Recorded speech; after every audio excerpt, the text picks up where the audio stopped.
I think one of the tests or one of the stressors sometimes within our facility right now is not only do we have a lot of farmers coming in at the peak of the season to do value-added processing, we also have food security partners like community food initiatives, particularly their donation station, which is collecting, I think, in any given season, maybe anywhere from 50 to 60,000 pounds of fresh produce that also has to be staged, stored, distributed from our facility.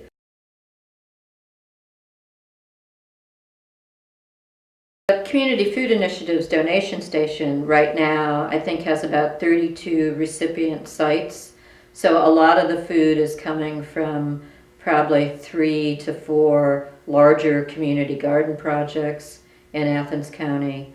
There's a tremendous collection on Saturdays at the Athens Farmers Market.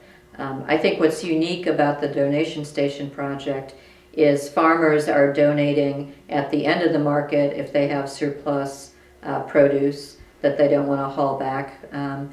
We also have a lot of shoppers who will either give CFI foragers cash and then they go out and buy at the farmers market, or customers will buy extra produce at the farmers market while they're shopping for their households and bring the food over to the donation station.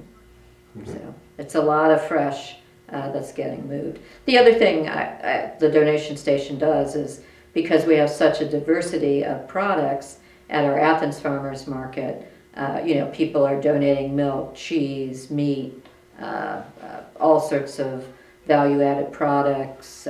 Lots of bakery businesses sell at the market, so that those food items get donated through the donation station as well. So I think that has also accelerated our desire as the Food Ventures Center management to figure out, how do we deal with that? The USDA Community Food Project we had, what that allowed us to do was, number one, network with the farmers. They really wanted to see other agency partners, other churches, other organizations within the region help preserve some of that harvest so that it didn't get plowed under.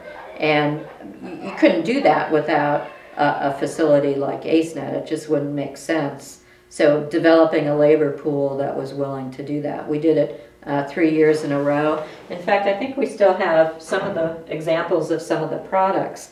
So we created the Appalachian Harvest brand, and this was both retail. I don't think I have any examples of the food service size products, but we did pasta sauces, salsas.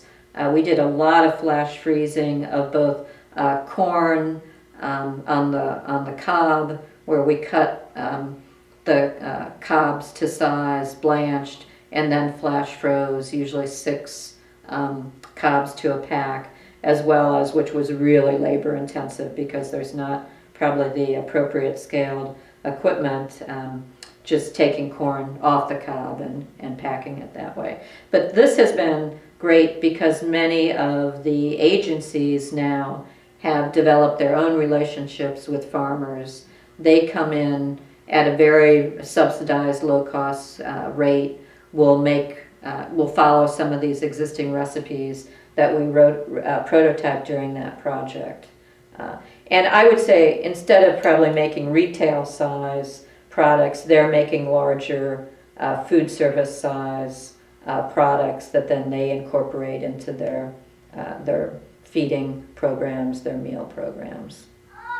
So, tomatoes, peppers, corn, green beans, all sorts of things that a farmer is not going to take the time to harvest. So instead of having it plowed in, it's really providing one additional pathway to more food security in southeastern Ohio.